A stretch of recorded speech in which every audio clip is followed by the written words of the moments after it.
The Obsidian 7 military complex didn't so much sit on the planet's surface as it dominated it, a sprawling testament to what happens when 17 different species decide they need a unified training ground and nobody can agree on architectural aesthetics. The result was a glorious mess of angular Vexian battlements smashed against flowing Helleran biodomes, all connected by the brutally efficient Sithari transit tubes. That looked like someone had given up halfway through and just welded metal pipes wherever they'd fit. It was by all accounts the galaxy's premier institution for turning soft civilians into hardened soldiers. It was also by those same accounts an excellent place to discover you'd made a terrible career. Joyce, the dropout rate hovered at a comfortable 67%, which the Academy brass liked to spin as maintaining standards rather than systematically destroying the will to live of every recruit who walks through our doors. Imagigen had arrived 3 weeks ago with 42 other fresh-faced cadetses from a dozen different worlds. They'd stood in neat little rows during orientation while a Helleran administrator with too many eyes and not enough patience had explained the glorious opportunity before them. Military service across the galactic compact honor prestige, a pension plan that was apparently quite competitive if you survived long enough to collect it. What the administrator hadn't mentioned, probably because it was written in foot-high letters across every surface of the complex, was that survival was very much the optional part of that equation.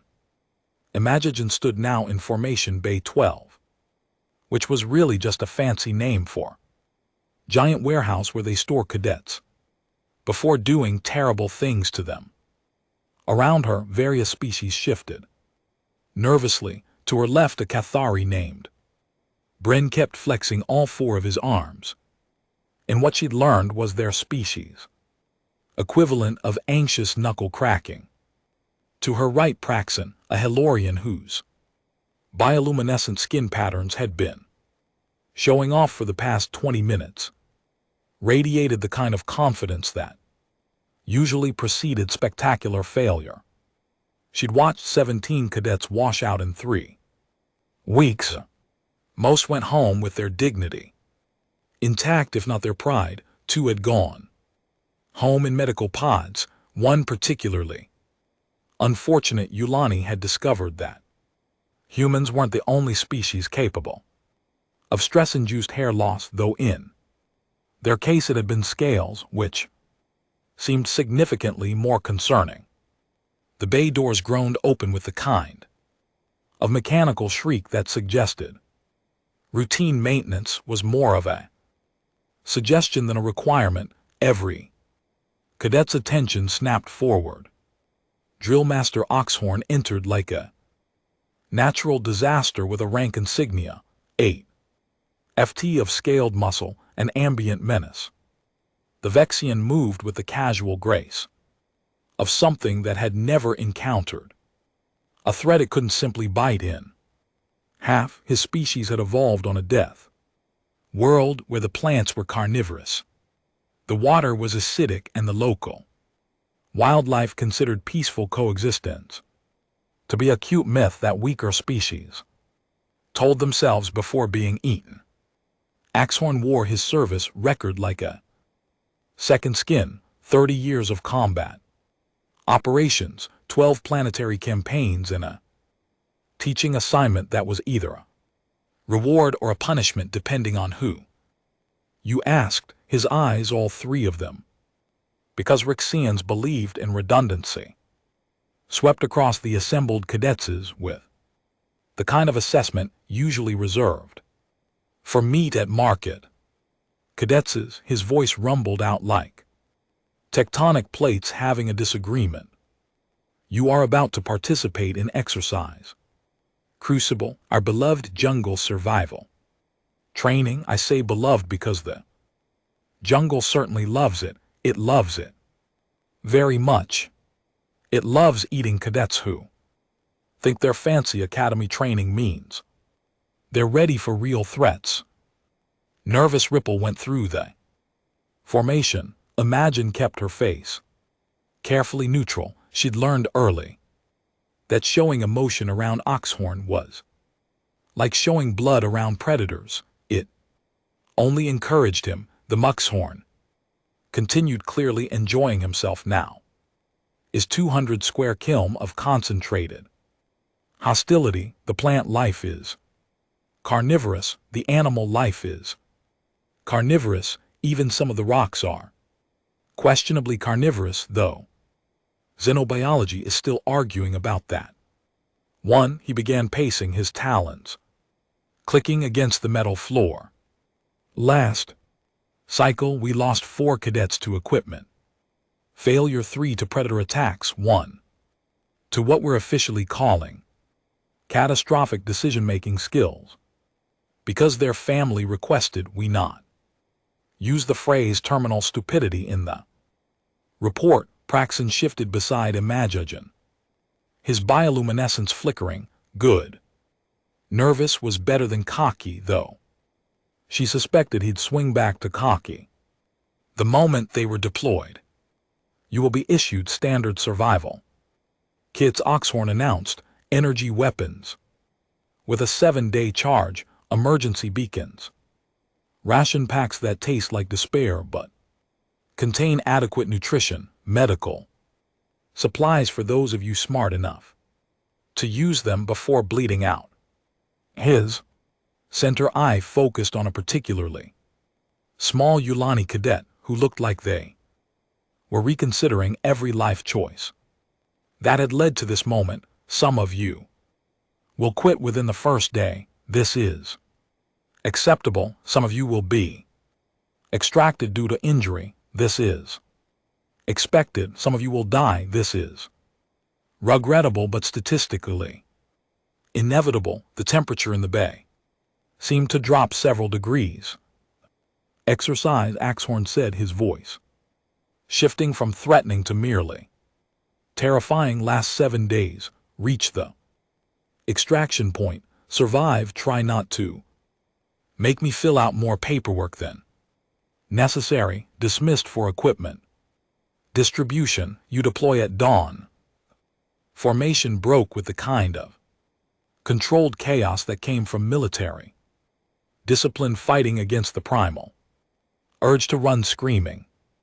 Imajogen moved toward the equipment lockers with the crowd, her mind already running calculations. Standard energy weapons, perfect for most species, reliable, simple, effective, also completely dependent on power cells that would drain faster in high humidity environments, also useless if you encountered anything with natural electromagnetic shielding, also. And this was the important part, given to everyone else. She'd done her research.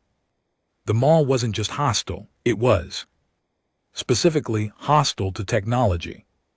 Something about the local fungal spores interfered with power systems. The academy knew this. They designed the exercise around it. Most cadets would adapt, learn to conserve power, work together. It was a team building exercise wrapped in genuine danger.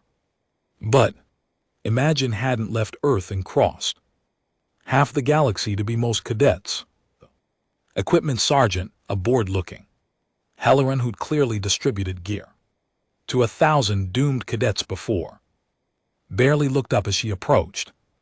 Name, imagine species, human. That got a flicker of interest. Humans were still relatively new to the compact, novel enough to be curious about, common enough to not be exotic. The sergeant pulled up her file. Standard loadout. Energy rifle, Model 7 survival kit. Template 3, any special requirements? Actually, Imajogen said carefully, I'd like to request alternative equipment. The sergeant's expression shifted from bored to confused. Alternative, I'd prefer primitive. Weapons, bow, arrows, basic blade, no. Power requirements. The confusion deepened into something approaching concern, like maybe the human had suffered some kind of head injury during training. Cadet, the standard equipment is designed for optimal survival. Energy weapons are dependent on power cells that will fail in high humidity environments with electromagnetic interference. Imagine. Finished. I've read the terrain reports. Then you should know that energy weapons are still your best option. Primitive weapons are what my species used for thousands of years before we had energy weapons. I'm comfortable with them. Sergeant stared at her, then with the universal gesture of someone deciding this wasn't their problem, they shrugged. Request denied. Standard equipment only. If you want to fail, do it with regulation gear like everyone else. Imagine accepted the rifle and kit. Without further argument, no point fighting battles you couldn't win. Besides, she'd expected the denial.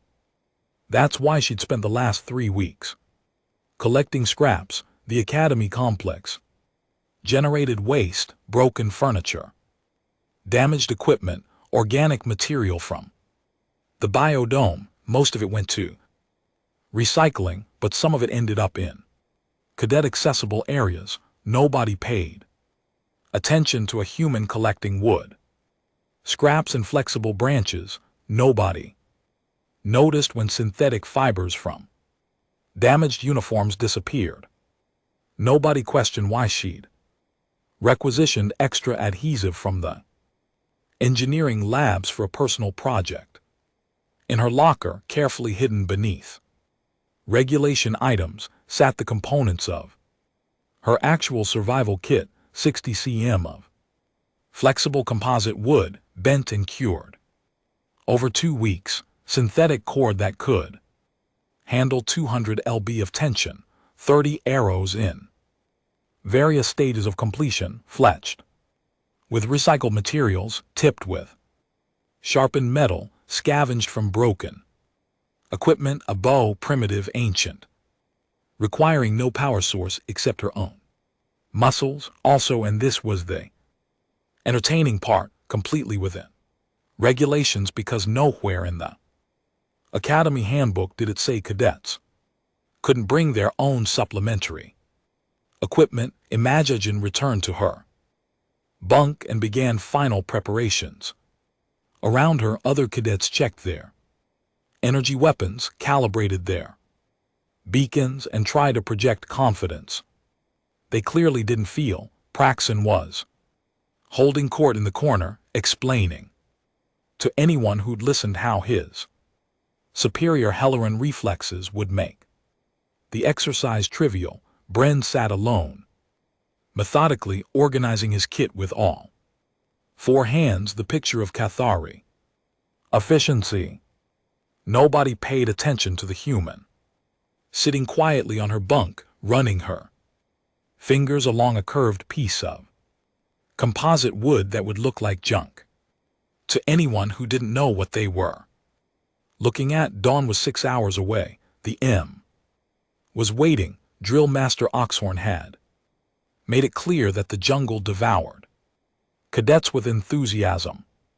Imogen smiled. Let it try. She'd brought her own teeth to this fight. Dawn on Obsidian 7 wasn't so much a sunrise as it was the planet grudgingly admitting that darkness couldn't last forever. The sky shifted from black to a sullen purple-gray that suggested the local star was showing up for work but wasn't happy about it. The dropship bay hummed with nervous energy and the smell of 42 different species anxiety, which created an old factory experience that could generously be described as biological warfare by committee. Imogen stood in Her deployment line, regulation gear. Strapped to her back, non-regulation. Gear carefully concealed within it. The bow had been disassembled into components that looked like random debris to anyone not actively searching. For weapons, the arrows were bundled and marked as surveying equipment. Because, apparently nobody in supply chain management questioned why a cadet might need 30 identical metal rods for surveying. Drillmaster Uxhorn prowled between the lines like a predator inspecting prey that he was legally obligated not to eat. Yet his center eye fixed on Imajogen for a moment, long enough that she felt the weight of his assessment before moving on. If he suspected anything, he didn't show it.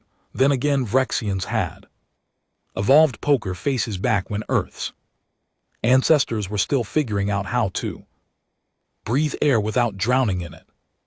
Listen carefully, Axhorn's voice cut through the nervous chatter, because I'm only explaining this once and I don't except I wasn't paying attention as an excuse for dying stupidly. He gestured to the holographic display that materialized above the bay, the M200 of evolutionary spite. You will be deployed at random coordinates across the zone. Your objective is simple. Survive 7 days and reach the extraction point here. A red marker appeared on the northeastern edge of the map. Terrain will try to kill you. The wildlife will try to kill you. Weather will try to kill you. Each other will probably try to kill you at some point, because competition brings out the worst in people. Try to resist that last one. Command frowns on Cadet. Homicide looks bad in the brochures. Praxon laughed. Nobody else did. Praxon stopped laughing. Your energy weapons have a 7-day charge under optimal conditions. Oxhorn continued. The MA is not optimal conditions. Conserve your power. Work together. Use your training. Or don't. I get paid either way. His eyes swept across them one final time. Board your transports. Try not to die immediately. It's embarrassing for everyone involved. The drop ships were designed by Sathari engineers, which meant they prioritized function over comfort to a degree that suggested the designers actively hated their passengers. Imagine strapped into a harness clearly meant for someone with a different skeletal structure and tried to find a position that didn't cut off circulation to important limbs.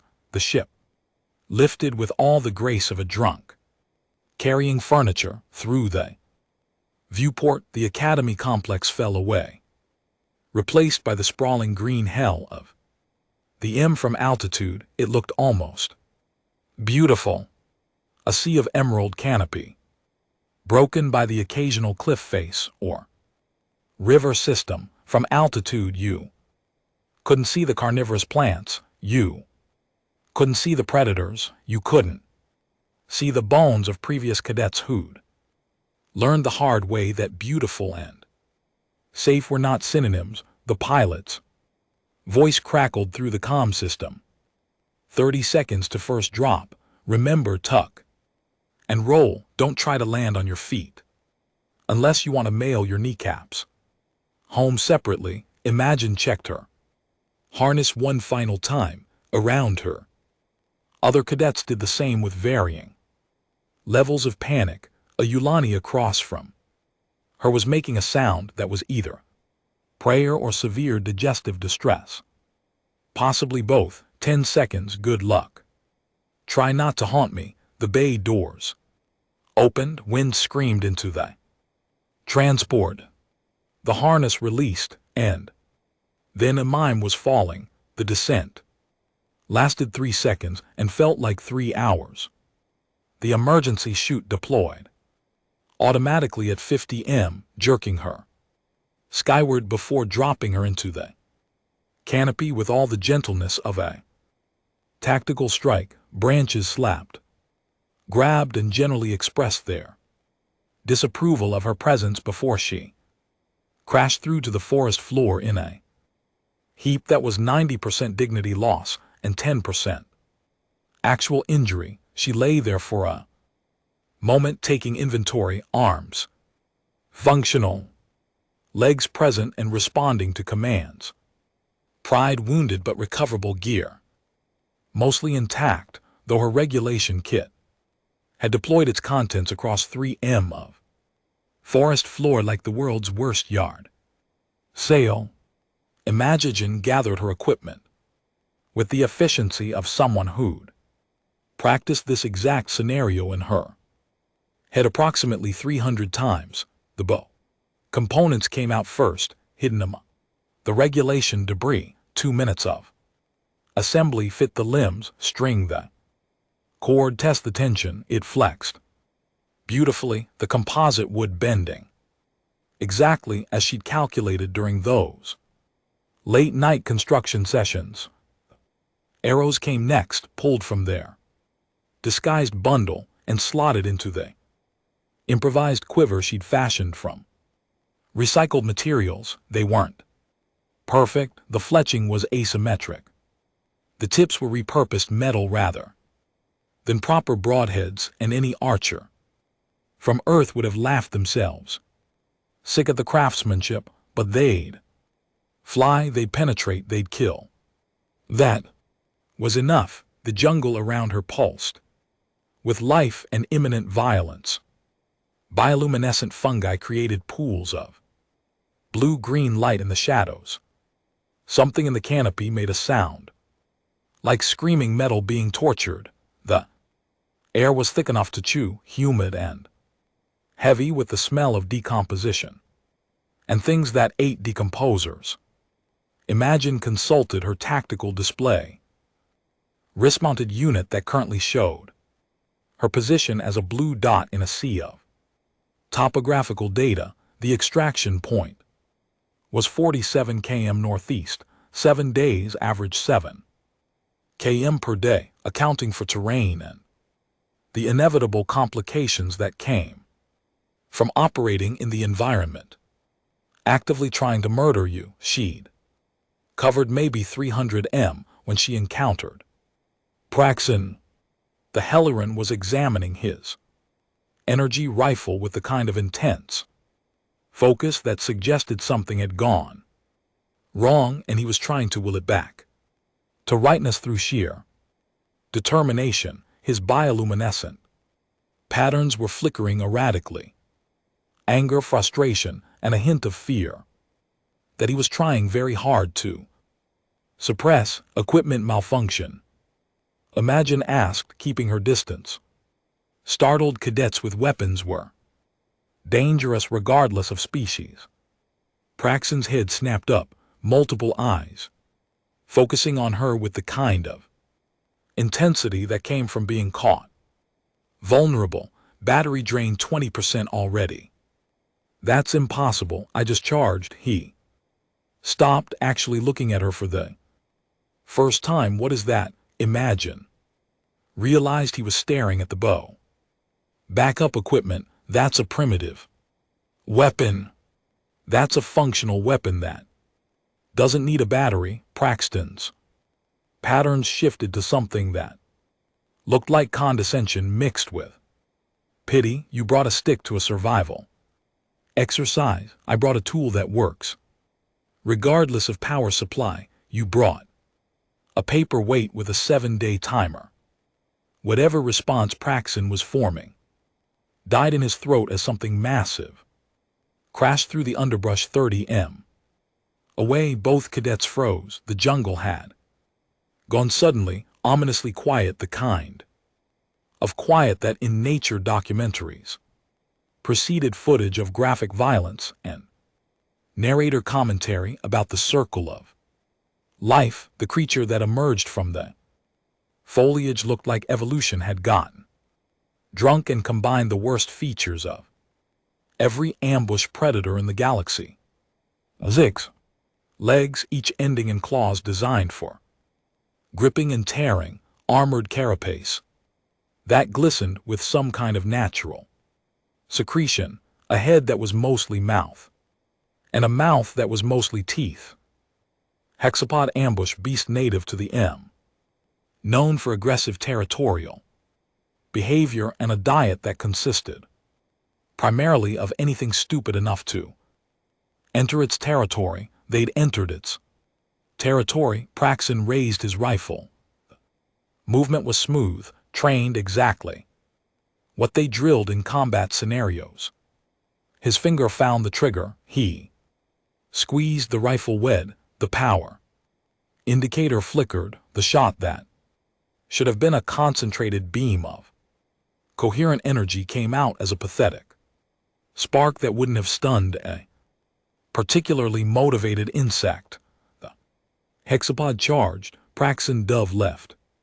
Imagogen went right. The creature blasted between them, its momentum carrying it past in a fury of claws and frustrated hunger. It skidded to a stop, head swiving, multiple eyes trying to track two targets simultaneously.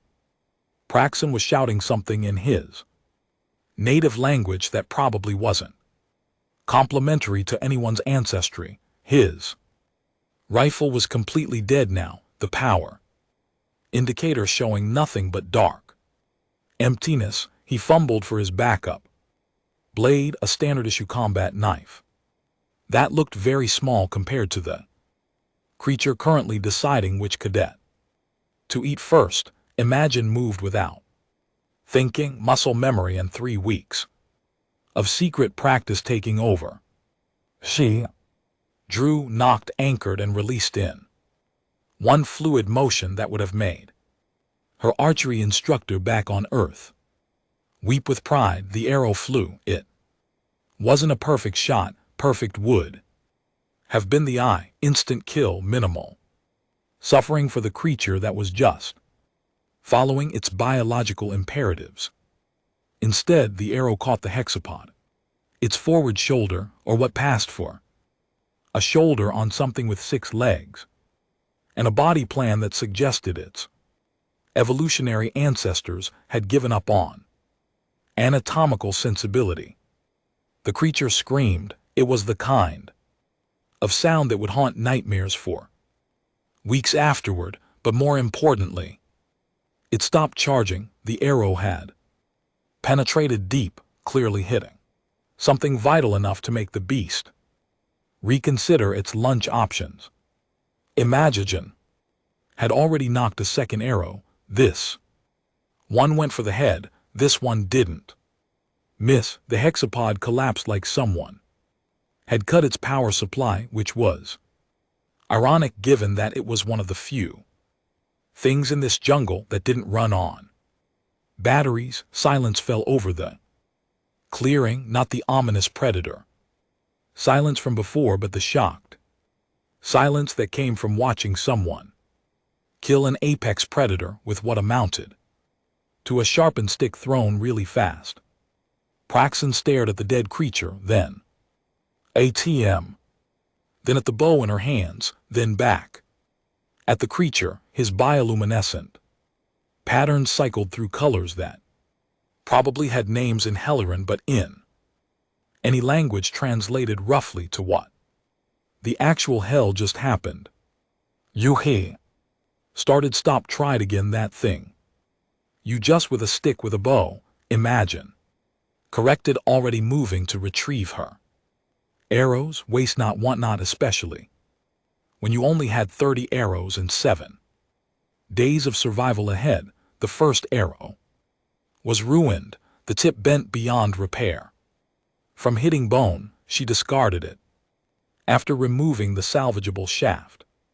The second came out clean, the metal tip still sharp, the fletching intact. She wiped it on the jungle floor and returned it to her quiver. Your rifle is dead, she observed, checking the creature's body for anything useful. The carapace was too thick to harvest easily, but some of the sinew might work for boring repairs. That fungal spore Interference, Oxhorn mentioned. It's worse than the briefing suggested. You'll be lucky if your battery lasts.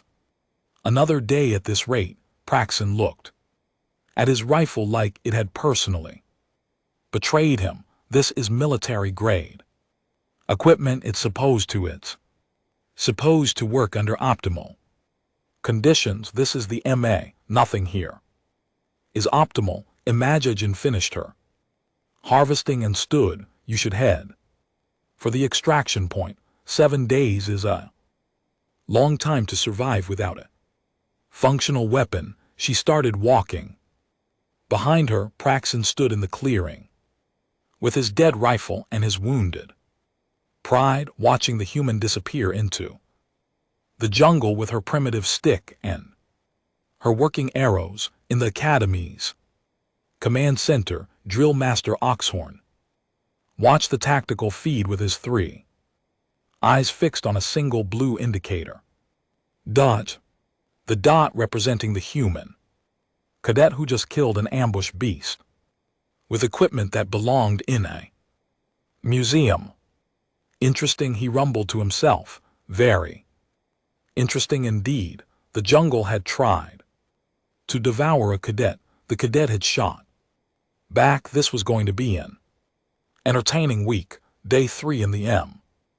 And the jungle had officially stopped pretending to play fair. The fungal spore concentration had apparently decided that subtlety was for losers and ramped up to levels that would make a mycologist weep with scientific joy and everyone else weep with actual despair.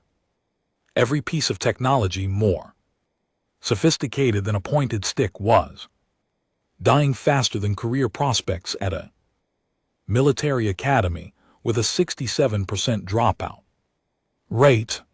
Imagine crouched behind a moss-covered boulder watching the tactical disaster unfold. 30 m down slope. 3 cadets, species she didn't immediately recognize in the dim bioluminescent light, were frantically slapping their equipment like that had ever fixed anything in the history of malfunctioning technology. Their energy weapons were dead. Their emergency beacons were dark. Their communication devices had given up and were probably filing for early retirement. One of them was shouting something that sounded like cursing but could have been prayer.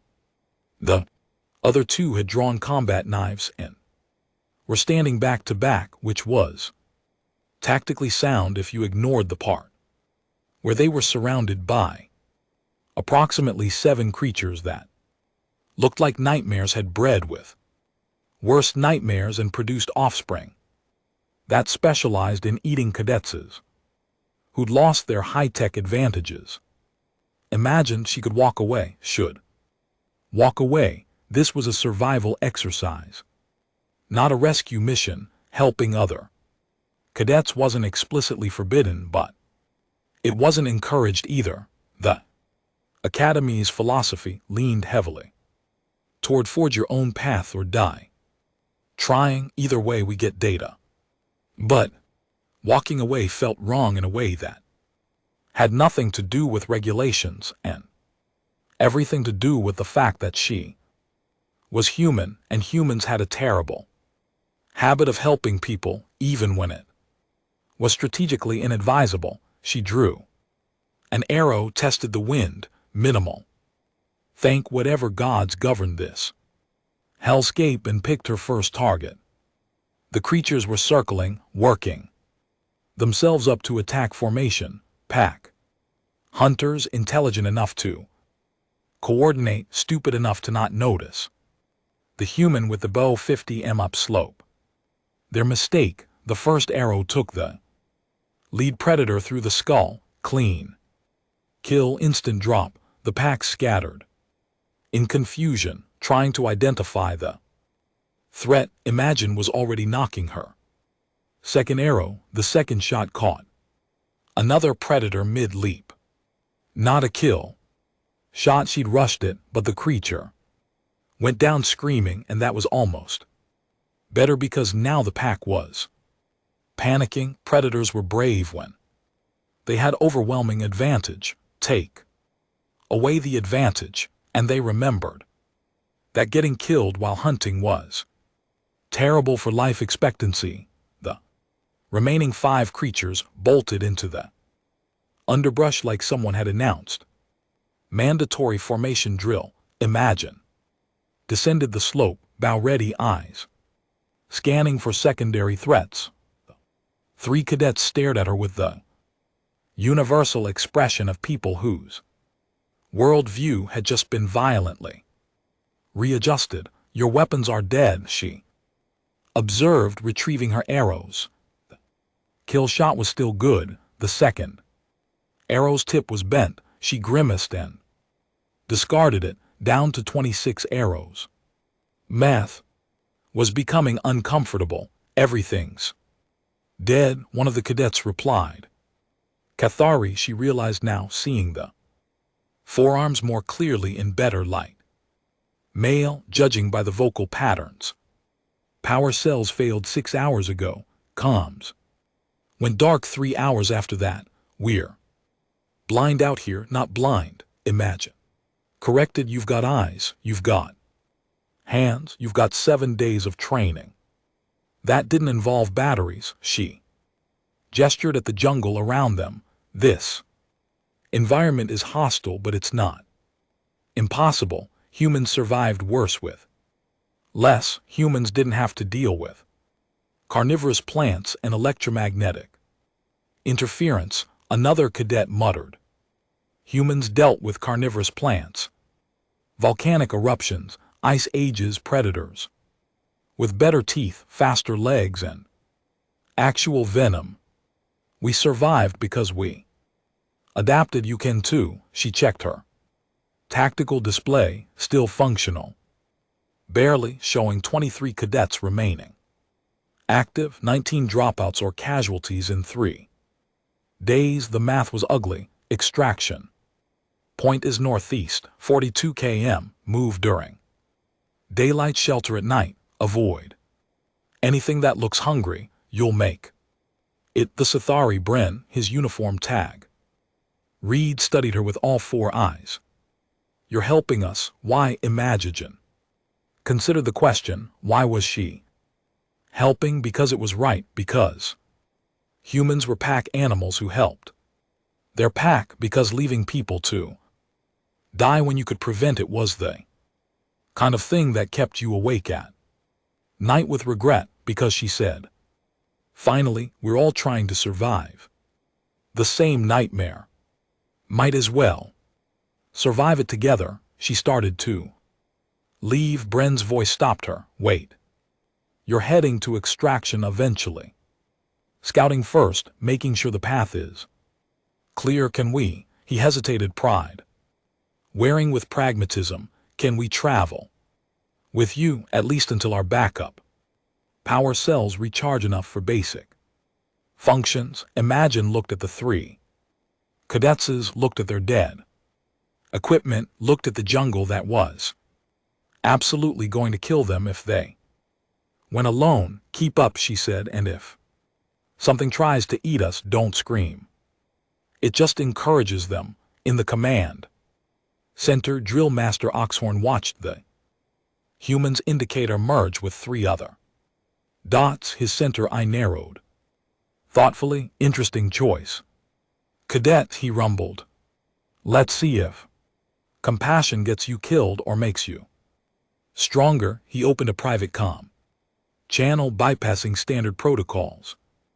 Time to see what this human was really made of. The message transmitted in the jungle. Imagine's communicator, one of the few devices still barely functional, buzzed with an incoming message from the one person whose opinion on her survival strategy actually mattered. This was about to get complicated.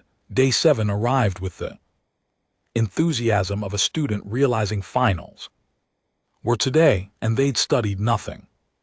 The extraction point sat 3 km ahead, through terrain that could generously be called aggressively vertical and accurately be called a geological middle finger to anyone trying to cross it. Imagine's group had grown to 6. Cadets, Bren and his 2 companions, plus another Helloran and a Yulani sheet, found hiding in a cave system, convinced the jungle had developed a personal vendetta against them, specifically her. Arrow count 11, her energy depleted, her patience with this exercise exhausted 3 days ago.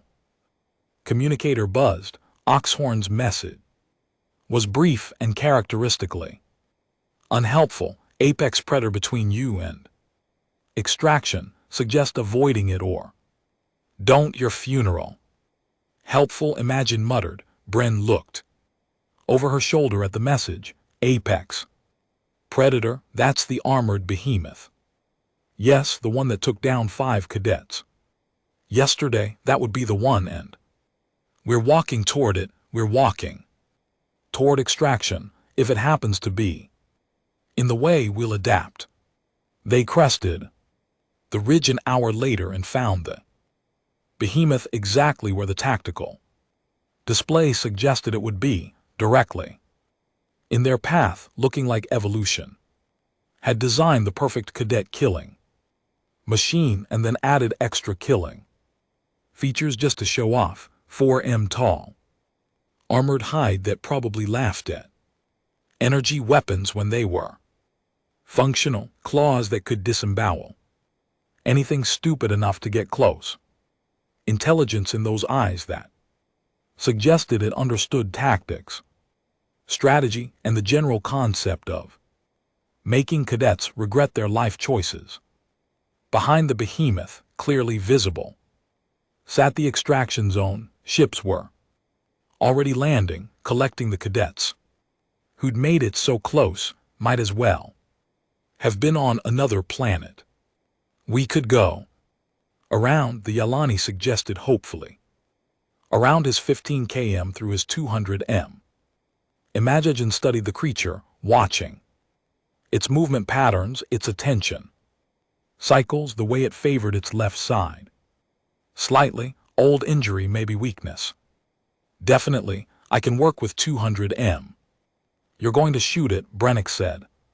Flatly, with 11 arrows, I'm going to shoot it with however many arrows it takes, the rest of you when it charges.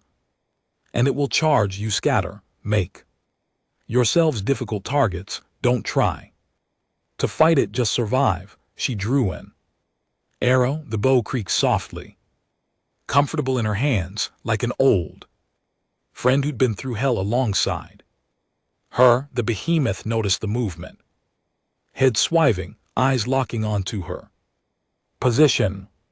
Time slowed in that way it does before violence. Imagine could hear her heartbeat steady despite everything, could feel the bow's tension perfect despite the abuse it had suffered, could see the exact spot on the behemoth's skull where armor plates met, where a precisely placed shot might penetrate deep enough to matter. She released. The arrow flew true, struck exactly where she'd aimed, penetrated deeper than she'd hoped. The behemoth roared rage and pain and offense that something so small had dared to hurt something so large. It charged. Imagine Dove left, already knocking another arrow. The cadets scattered like she'd ordered, making themselves poor targets. The behemoth focused on her, the threat, the source of pain, the audacious human who'd brought primitive weapons to a survival exercise. 3 more arrows. 2 hit vital areas. 1 missed entirely, disappearing into the jungle canopy where it probably lodged in a tree to confuse future archaeologists. The behemoth slowed, not dead, but dying, the kind of mortally wounded that made creatures dangerous in their final moments. It lunged one last time, claws extended, mouth open in a final roar of defiance. Imagine's last arrow took it through the open mouth, through the soft palate, into whatever passed for a brain, and creatures designed by a spiteful universe. It collapsed 3 m from her position. Silence fell over the clearing. Then from the extraction zone, slow applause began. Imagigen looked up to see Drillmaster Oxhorn standing at the perimeter, all 3 eyes fixed on her with an expression that might have been respect, or might have been indigestion. With Rixians it was hard to tell. Cadet Imagigen, his voice carried across the clearing. 17 confirmed kills with primitive weapons, 6 cadets rescued, 1 apex predator eliminated, 0 power cells expended. He paused, letting that sink in. Welcome to graduation. Try not to make the rest of us look incompetent. 3 months later, the Academy added a new training module, primitive warfare tactics. The instructor was human. Her teaching aid was a composite bow that sat in a display case in the Hall of Innovation next to energy weapons and plasma cannons and other tools of modern warfare. The plaque read, "Sometimes the oldest solutions outlast the newest problems." Imagigen stood before her first class of bewildered alien cadets, holding arrows and looking deeply amused at their expressions. "Right," she said. "Who wants to learn how to make a pointy stick fly really fast?" The galaxy's most sophisticated military academy was about to get a crash course in human stubbornness. They were not ready